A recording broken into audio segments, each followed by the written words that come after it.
Assalamualaikum warahmatullahi wabarakatuh. Ad-dunya kulluha mata, wa khairu mata'ud dunya al-mar'atu salihah.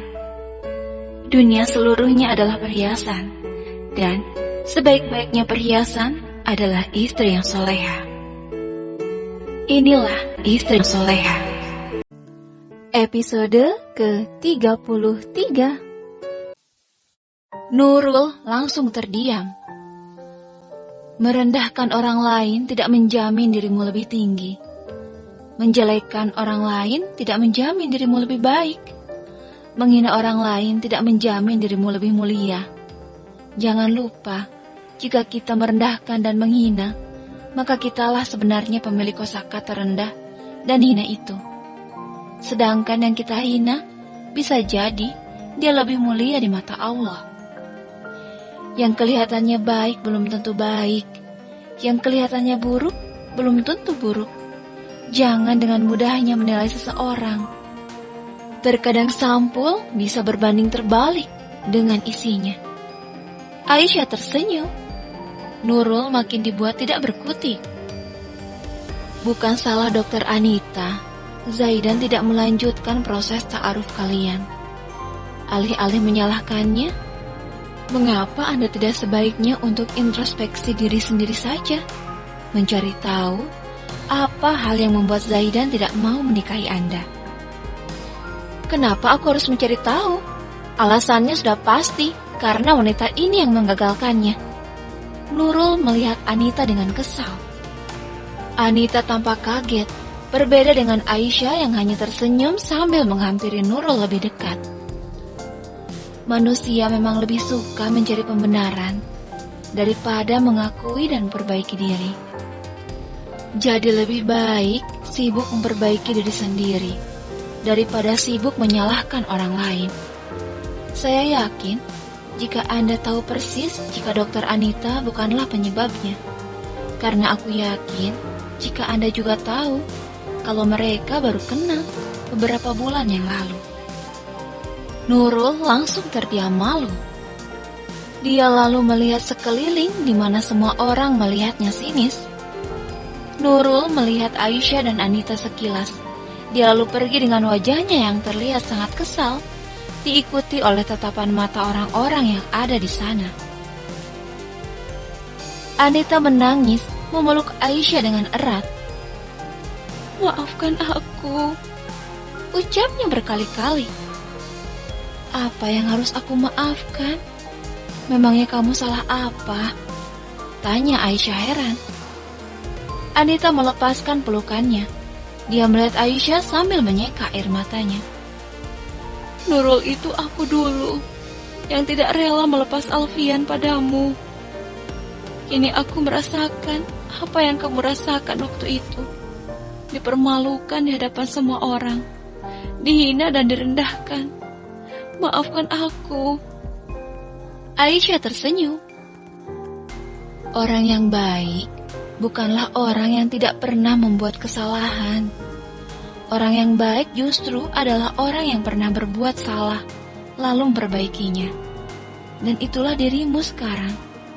Perlakuanmu dulu padaku, aku sudah melupakannya. Kalau tidak, bagaimana kita bisa berteman baik seperti ini? Anita menyeka air matanya. "Aku sangat beruntung bisa mengenalmu. Terima kasih sudah melupakan semua perlakuan burukku padamu. Sudah memaafkanku dan mengajariku banyak hal." Nurul tertunduk ketika Amira menatapnya dengan marah. "Aku mengatakan semuanya padamu agar kamu tidak mengharapkan adikku lagi. Karena dia sudah menentukan pilihannya dengan mantap, memilih dokter Anita. Tapi kamu malah mendatangi dokter Anita dan marah-marah padanya." Amira terlihat sangat kecewa. Nurul menitikkan air mata. "Sikapmu ini semakin membuatku yakin jika keputusan adikku untuk tidak menikahimu itu sangat tepat." Nurul yang sangat sedih dengan ucapan Amira hanya semakin menundukkan kepalanya. Sementara Nela, kakak Nurul, sahabat Amira, hanya terdiam saja. Dia tidak bisa mengatakan apapun. karena tahu jika adiknya memang salah. Aku hanya kecewa akan keputusannya yang tidak mau menikahiku. Kecewa karena dia lebih memilih wanita yang baru saja berhijrah itu dibanding aku. Padahal aku sangat mengharapkan jika dialah yang akan menjadi imamku. Aku juga sudah terlanjur jatuh hati padanya. Untuk kalimat terakhir, Nurul mengatakannya dengan malu-malu. Amira terdiam sejenak mendengar perkataan Nurul. Wajar jika kamu kecewa, tapi alangkah lebih baiknya jika kamu memilih untuk introspeksi diri. Kenapa Zaidan lebih memilih wanita yang baru berhijrah itu dibandingkan kamu? Dan untuk perasaanmu, semoga Allah mengirimkan lelaki yang lebih baik dari adikku, ucap Amira. Sementara itu, Zaidan yang menunggu di mobil terlihat sangat gusar. Dia hanya menatap layar ponselnya melihat deretan nomor telepon Anita. Nomor yang baru ada di kontak ponselnya beberapa hari lalu. Namun tidak pernah sekalipun dia mencoba menelpon atau mengirimkan pesan padanya. Namun kali ini ingin rasanya dia menelpon Anita dan meminta maaf atas perbuatan Nurul padanya. Akan tetapi, dia tahu jika dia tidak boleh melakukan itu. Sebelum menikah, keduanya masih bukan mahram dan tetap harus menjaga jarak hingga ijab qabul dilafalkan. Dan dia tahu pasti bahwa hukum lawan jenis berbicara melalui telepon tanpa adanya keperluan penting adalah haram. Namun bila adanya keperluan mendesak dan tidak adanya khalawat, maka hukumnya boleh. Zaidan lantas memilih untuk mengiriminya pesan saja. Dia lalu menulis pesan pertamanya untuk sang calon istri. Kejadian tadi siang karena kesalahanku. Maafkan aku. Aku mohon perluaslah lagi rasa sabarmu. Latih terus ikhlasmu. Lapangkan dadamu. Berdoalah terus padanya. Yakinlah, semuanya akan baik-baik saja. Zaidan. Anita yang baru saja memeriksa pasien mengambil ponselnya karena ada pesan yang masuk. Wajahnya tersenyum seketika ketika dia tahu jika Zaidan yang mengiriminya pesan. Hatinya yang sedari tadi gundah karena kejadian tadi siang menjadi tenang seketika. Dia kembali membaca pesan itu berulang kali, hingga membuatnya benar-benar melupakan kegelisahan hatinya. Alfian terbangun tengah malam karena menyadari jika istrinya tidak ada di sampingnya. Dia lalu melihat sekeliling kamar, namun tidak menemukan Aisyah di sana. Dia lantas beranjak dari tidurnya. Dengan masih setengah mengantuk, dia mencari keberadaan istrinya di luar kamar.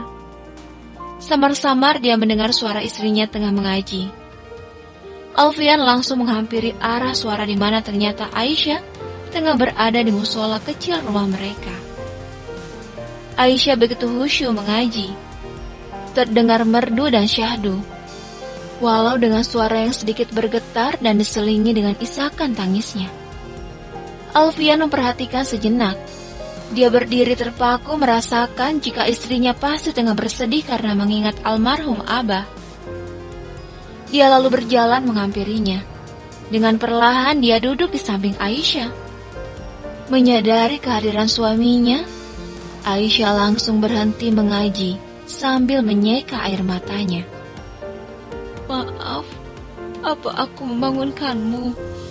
Tanya Aisyah dengan suara parau. Alfian menggelengkan kepalanya pelan. Ada apa? Tanya Alfian lembut sembari lebih mendekatkan diri pada istrinya. Aisyah langsung menunduk. Aku bermimpi Abah. Dia datang menemuiku. Jawabnya menahan tangis. Alfian langsung memeluk Aisyah, membiarkan istrinya itu menangis di pelukannya. Aisyah mulai terisak. Alfian semakin mengeratkan pelukannya. Rasa rinduku akan Abah terpuaskan ketika aku bermimpi Abah datang menemuiku, memeluk dan menciumku. Dia juga memegang perutku dan ikut berbahagia atas kehamilanku. Aku sangat bahagia. Namun tiba-tiba aku terbangun dan menyadari itu semua hanyalah mimpi semata, tidak nyata. Aisyah semakin terisak. Alfian mencoba menenangkan istrinya.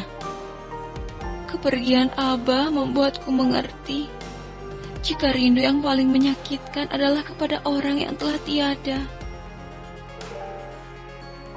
Keesokan harinya, Alfian nampak sibuk berjalan bolak-balik sambil berteleponan.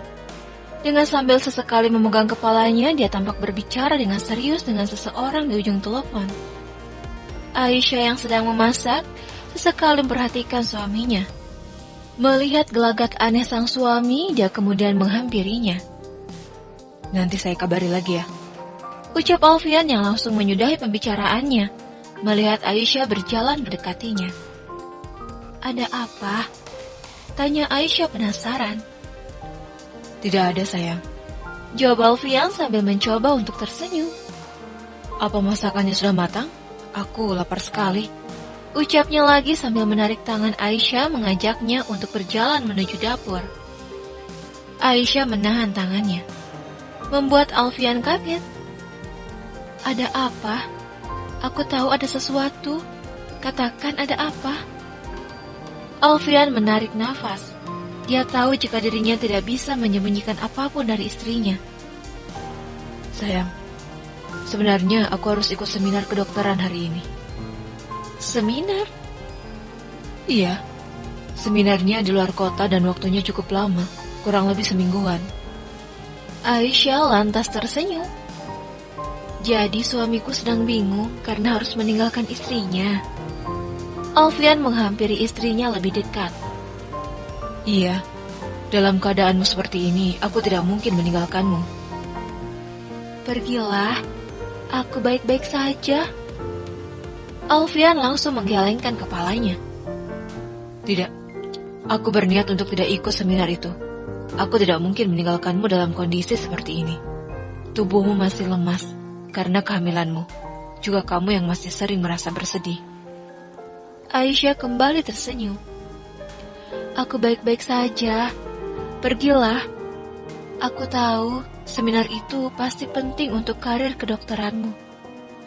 Alfian terdiam karena sebenarnya apa yang dikatakan oleh istrinya benar. Bagi seorang dokter, seminar cukuplah penting, karena menjadi dokter adalah pembelajaran seumur hidup. Setiap tahun, para dokter memang diwajibkan untuk mengikuti perkembangan ilmu dengan mengikuti seminar dan workshop yang diadakan di berbagai kota ataupun universitas. Tapi aku tidak mungkin meninggalkanmu sendirian di sini. Tidak apa-apa, aku berani sendirian di rumah. Tidak, Alfian langsung menggelengkan kepalanya. Tapi bagaimana kalau aku mengantarkan kamu dulu ke pondok? Jika kamu di sana, aku akan tenang meninggalkanmu. Di sana banyak orang yang menjaga dan mengurusmu. Aisyah mengangguk sambil tersenyum. Baiklah. Alfian melihat jam tangannya. Tapi sayang, ini sudah terlambat. Jika aku harus ikut seminar itu, aku harus berangkat sebentar lagi. Alfian panik. Aku akan bantu menyiapkan bajumu. Tapi aku tidak ada waktu mengantarkanmu ke pondok. Hari ini Dokter Anita katanya juga akan ke pondok. Biar aku bareng dia saja. Syukurlah kalau begitu. Alfian terlihat lega. Tak lama Alfian pergi, Anita datang menjemput Aisyah. Kini keduanya bersiap untuk pergi menuju kampung halaman Aisyah. Sepanjang perjalanan, Anita bercerita jika Zaidan mengiriminya pesan. Dari raut wajahnya, Aisyah bisa melihat jika sahabatnya itu sangat senang dan bahagia. Apa kamu tahu, indahnya mencintai dalam diam. Karena ada sebagian orang yang lebih senang mendoakan daripada mengutarakan. Aisyah tersenyum sendiri. Anita langsung terlihat malu. Kamu tak tahu jika dia mencintaimu. Dia tak tahu jika kamu mencintainya. Namun Allah tersenyum melihat kalian yang diam-diam saling mendoakan. Ucap Aisyah lagi. Anita bertambah malu. Tapi Aisyah, apa dia mencintaiku? Aisyah menahan senyumnya. Dia yang mencintaimu selalu akan menemukan kelebihan dalam sejuta kekuranganmu, kebaikan dari sejuta keburukanmu. Anita langsung terdiam, serasa mendapatkan jawaban atas pertanyaannya sendiri. Kenapa Zaidan memilihnya, yang jelas-jelas memiliki banyak kekurangan? Umi menyambut kedatangan putrinya dengan bahagia. Begitu juga dengan para saudaranya yang lain. Mereka bergantian memeluk Aisyah dengan penuh kasih sayang. Sementara Anita, yang memang rutin berkunjung setiap minggu, selain untuk menuntut ilmu, juga untuk mengecek persediaan obat-obatan.